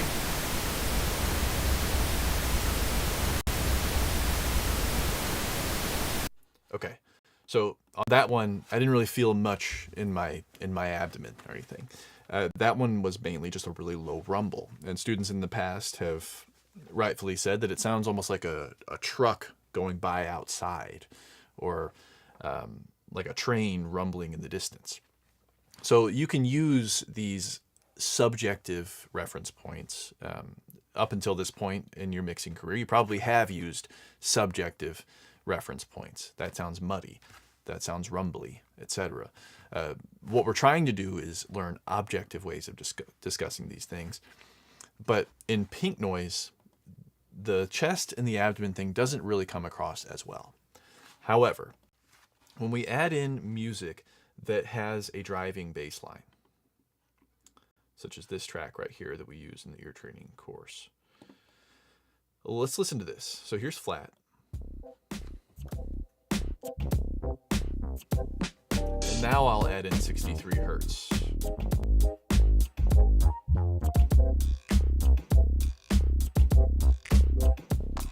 Here's flat again. And 63 hertz.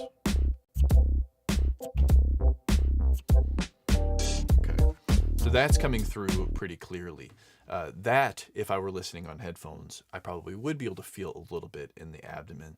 But it also comes across as like a round, rumbling sound on the low part of the bass, and I think just generally in all of those low frequencies.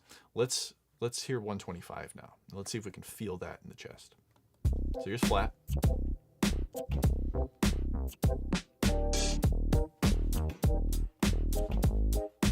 And then we're going to go over to 125. So a little bit of a phantom feeling in my chest, but here's flat again. And 125. Comes across from me in the beater of the kick. I'm hearing that in the low frequency area there. Now let's just compare 63 and 125.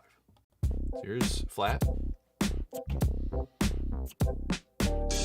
Here's 125. Flat again.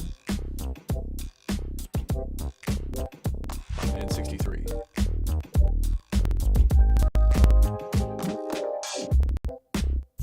Okay. So I'm interested to hear how is that coming across on the YouTube live stream? And are you able to hear or feel these frequencies as I boost them? Now, as I'm waiting for responses on that, remember, there's a reason that this free version of the Ear Training Lab that you can download with the QR code up there or with the link in the description below the video. There's a reason that it starts with the mid-range and those vowel sound reference points. And then it develops into the high frequencies with the sibilants. And then it moves into the low frequencies. And the reason is because it's most difficult to learn the low frequencies compared to the highs, and the mid-range tends to be the easiest, and that's why it's a good starting point. I think that also it's most important that we can hear what's going on in the mid-range. So as another just reminder, you can use the link in the description below the video to get access to our free starter kit, or our starter pass, which includes the free ear training tool that I've been discussing here. And it also includes our free resource library, which has the ear training guide, as I've discussed here. See how it has these vowel sounds, and it's got the chest. I mean, I can just open this up. And we've got the sibilants and the highs. You can get access to that. Heck, if you really want it, you could have just screenshotted it right there. No big deal. But I do recommend you join the free tier of our membership at least, so that you can start getting access to all of that stuff as we create more, and also get access to the free content that comes out. And if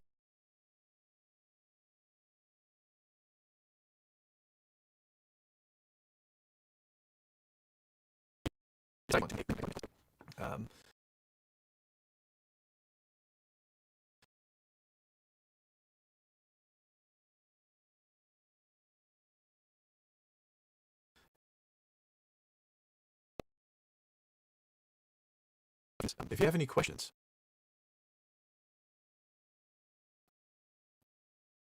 or anything you're wondering about this ear training method, or about the different resources that I've mentioned today.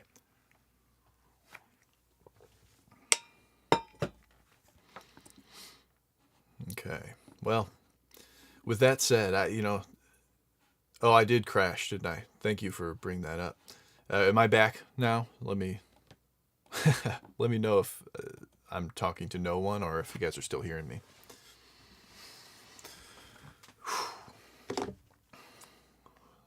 Give me a thumbs up if you can hear me, so that I know I'm still live, or if I need to check out the system. Hopefully this has been helpful to everybody. I'll go ahead and wrap this up because I'm not getting any feedback that's still live. But I do appreciate everybody being here, whether you watched live with us or on the replay. Okay, nice, we're back. If you have any questions, please, I'm here for the next, let's say 15 minutes, and I'll answer some questions. As a reminder, the QR code up here will take you to the free resources we've mentioned today. I can't express to you how useful the ear training method has been for me. And I think people are starting to understand through these live streams that it's easy. I mean, you watch one of these live streams and you simply become aware that these vowel sounds exist. And then it's almost like overnight, the next day, you can be like, ooh, I can hear some ah, like in my air conditioner. And I can hear some like ooh as I'm driving down the road. And as you continue to practice, whether with the free tool or with the full course, you're going to see that that does translate really, really well to mixing. So that's a nice transition to this comment. It says, how long does it take to get better at mixing? I mean, that's, I think, something that it depends on the person, because even without this ear training method, it's going to take you time to get good at mixing. And I mean, that's good, because anything worth doing, it takes some time. And I think in this world where we can get all of the information we ever wanted at, just by pressing a button, that's a good thing. But it's fooled us into thinking that the information actually made us better, because the information itself doesn't make you better. You need the information, you need to put it into practice, and over time you'll get better. So how long does it take to get better at mixing? What does better mean? I think that watching the first few lessons of the Mixing Essentials course will make you better if you apply it. I think that taking the first lesson that you took today on ear training will make you better. So it's going to take time to get better. It might take years to become master, and it might take just a few weeks to see a noticeable improvement. So hopefully that answers your question a little bit, just gaming. But to answer your question with actual numbers, I will tell you that our mixing and ear training program is a 15-week program. So you sign up and you get instant access to the Mixing Essentials lessons. And as you're taking those lessons, you go through the ear training course. And that's a 15-week program. Each week, the ear training exercises get progressively more difficult. And by the end of the 15-week program, you'll have a really good understanding from the Mixing Essentials side of how EQ works, how compression works, how reverb works, how delay works, and how to tie a mix together with automation. And you'll see a full mix walkthrough. So you'll definitely have a framework at the end of that 15 weeks for how to mix music. By the end of the 15-week ear training level 1 course, you'll be able to identify boosts like we've been doing today, or cuts at 6 dB. Today we've been working with 12 dB boosts only, but at the end of the 15 weeks, you'll be able to hear 6 dB boosts or cuts at the frequencies between 63 hertz and 16 kilohertz. Those are at the octave frequencies. If you stick with me for an additional 15 weeks after that, then I can get you to the point where you're hearing even more subtle changes. And like I said, at the end of level 3, you can get so good that you're hearing multiple filters at third octave frequencies, and it just gets really crazy. So to answer your question, if you join with the link below, it's a 15-week program that'll give you a framework for mixing by the end, and you'll be able to hear boosts or cuts at 6 dB at the octave frequencies. Okay. What that means in regular words is that you're going to be on the right track to getting better mixes. Okay. Now I've talked a lot about what you get and in the ear training lab, and that's just because I'm so into this right now and building out these additional features. But what our members really get out of the program more than anything else is access to me and to our professors. So the people who teach our courses, me, Gabe Herman, Paul Womack, Miles Fulwider, these people are actual educators at real universities. Now, of course, we're not a real university. That should go without saying. We're a YouTube channel that teaches mostly for free, but we have real university professors teaching our stuff. And what that means is that it's not just an expert who talks about their credits or talks about compression in a really superficial way. It's an expert who's been mixing professionally and who is an expert educator, they teach professionally as well, so they know how to get results out of the students. So having the support of those people is also a really big part of our learning process. Yeah. Okay, good. So it looks like that did answer the question. Thanks a lot. I was wondering if I was rambling too much. Sorry about that. Okay, how much for the 15-week ear training program? That changes. It's been going up each time we do these launches. So I'm not going to say the price on this video because this video will continue to get views over time. But if you click the link below, you'll have the lowest price to get into that will be available moving forward. Okay, so there's a link below. The way it works is you sign up for the 15-week program with one payment. And then if you decide you want to cancel after that, that's it. You only paid that much money, you got the 15-week program, and you move on. But if you want to hold on to the coaching features after the 15-week program, then there's a monthly subscription after that. So if you don't want to do anything monthly, that's fine. Just do the 15-week program. That'll give you the mixing essentials and the ear training and the coaching, the whole thing. And then if you want continued support after that, there is an option to do so.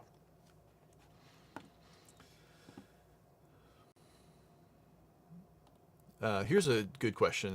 Can you show me how to, like, I'm assuming like how to hear compression, and that's a little bit different. The Mixing Essentials course does a really good job of that. The ear training tool, the ear training lab that I've shown you so far in this live stream, it focuses on EQ. But when you take the Mixing Essentials, you'll hear how compression can change the envelope, the attack, decay, sustain, release. But it can also create harmonic distortion, which is something we focus on a lot, like the color that compression adds, as opposed to just shaping the envelope or controlling dynamics.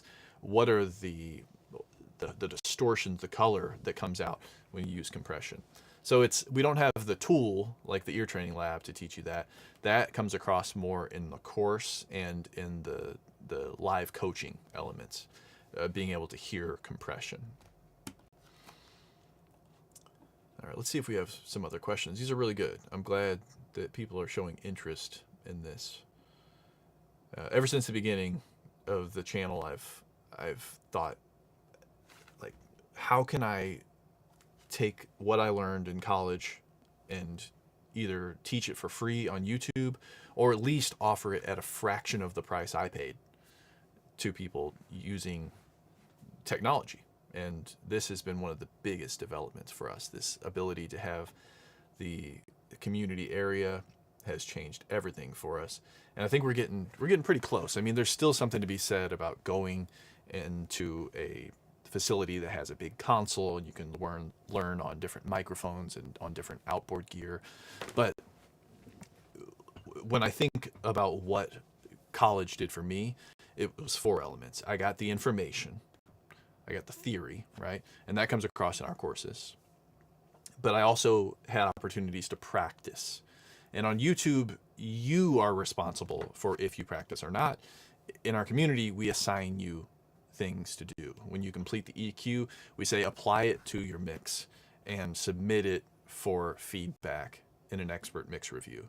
And that's the third thing. So I had information, I had practice, and then I got feedback on my assignments back in college. And that's what we're trying to do for our members. We have real professors who know what to listen for. They listen to your mix after you've applied what they taught you. And then you can iterate on that mix. So if you're working on your own project, sign up and get an expert mix review, and then apply what you learned in the review and redo that process. And finally, it was, the 4 elements. So we've already talked about information, practice, and feedback, but there's also community. When I think back to college, everyone I've worked with since then was basically from a connection I made in college, whether it was through one of my professors that I met in college or a classmate. Every opportunity I've had to work on projects you could tie back to the connections I made in college. And that's what we're trying to do here. And it's actually kind of amazing because in my college, I only met people in that university, but at the Audi University membership, you're able to meet people at different levels and around the world. I mean, we've got people from from the UK and from Africa and from India and from the United States and Canada and Mexico and South America. And yeah, so it's the theory, practice, feedback, and community. We're trying to wrap that all together to provide a full learning experience for our members. So I hope you decide to, at the very least, download that free guide with the QR code or with the link below. That'll give you the ear training guide. It's that PDF that shows you everything I taught you today. It'll also give you access to the ear training lab starter, which will run you through 3 sets of practice exercises. And that'll get you to a place where already you'll never listen the same way again. When I learned that these reference points existed and I practiced them even for a week or two, I already saw a difference, and you can get that for free. That's just click that link and you'll get an email that'll explain how to access the rest of the resources. If you want to take it a step further, you need more than just what you can do on your own at home. So whether that is watching YouTube videos or whether it's watching our courses, if you don't take the next step, you're not going to see the results you want. And what I'm not saying that you have to sign up as a paid member to see the results you want, because you could watch YouTube videos that are free and then apply that information to your mixes, and then you'll get better. So if you're doing that already, that's great. Keep doing that and you're going to see the results you want.